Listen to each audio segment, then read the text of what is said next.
Hey YouTube, this is Plum Smart Paul here, and I'm going to do a short video on plumbing repairs and sometimes why you might want to consider paying a professional to do it instead of tackling that job yourself. A couple of reasons why you might want to do that is because if the job takes a long time to do, and then you've got time involved in research and getting materials and tools and whatever, you're giving up the opportunity to do something else, either with your family or at work to make more money.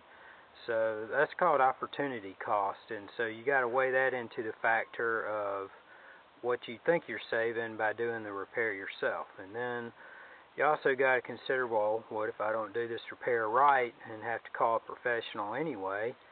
And then you've got all that time involved yourself that cost, because your time is valuable, and then you've got to pay a professional to come fix it anyway, so you're out twice. But I'm not saying don't fix it yourself, because I do a lot of stuff myself too, but sometimes I wish I hadn't. I wish I'd called somebody who knew what they were doing.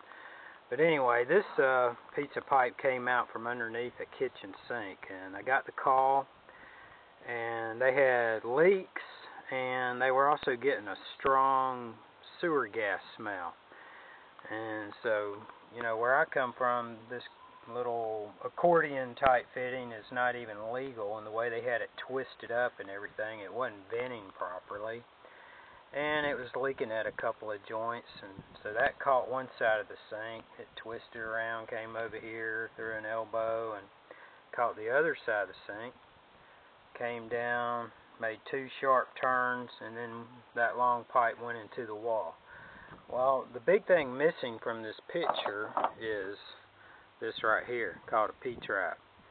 And that holds water in it and keeps sewer gas from coming back through the sewer system into your plumbing system. So they didn't have that, and they were getting a sewer gas smell. And this guy had wasted a couple hours on his own doing all this. Then he had to call me anyway. Next plumbing repair I want to show you is this right here. That was a P-trap that came off a washing machine drain, and they called us up, and it was leaking through the floor and it was overflowing at the same time. And when we got to investigating, we had to cut the wall out a little bit. I don't know if you can see that or not, but there's a nail hole in it right there.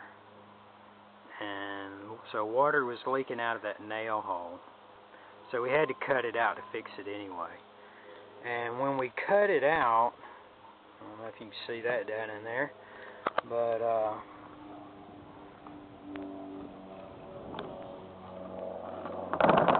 there was this pair of pliers down the drain. So that was causing it to back up really fast and overflow out of the top. So anyway, those are just some interesting things we run into. The next repair I want to show you was this copper pipe here on this T, and you see this big blob of goop under there, and that was epoxy they bought at one of the big box stores, and they bill it as being able to repair water leaks under pressure. Well, it didn't work, so we had to go cut this out and repipe that section where there was a leak, and that epoxy stuff just doesn't work. So if you're thinking about that in the future, try something better. The last thing I want to show you here is this is a 3-inch elbow that was going up through a floor, and up here on the top was a toilet flange where the toilet was, and the toilet flange was leaking, and the homeowner thought, well, I'll just, pull the toilet and replace the wax seal. Well, when he pulled it up, he found out the reason it was leaking is the toilet flange was broken. So when he tried to get the old toilet flange off, of course it was glued in, he ended up breaking the pipe and everything. So this was an expensive repair that the homeowner not only put a lot of time and effort and expense into trying to fix himself, we had to actually come out, go under the floor, cut the sheetrock, cut all this section of pipe out, replace it, put a new flange on, and reset his toilet. So those are just some things you can run into yourself where you think you might be saving some money, but you're really not, and it ends up costing you a lot more in the long run. And just to let you know, I'm guilty of the same thing, because I got all this on the back of my pickup truck here. And the engine light went on, you know, and I had just gotten my emission test done, so I was safe there for another year, because everything was running fine. I had an idea what it was. I thought it was the O2 sensors. So I went down to the parts store, and they checked it and said, yeah, it's your O2 sensor.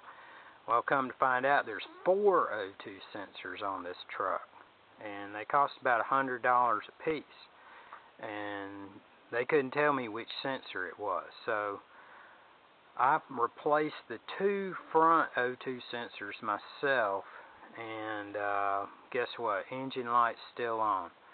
So I got till March next year to get that fixed, or to save myself some money and take it somewhere and let them fix it for me.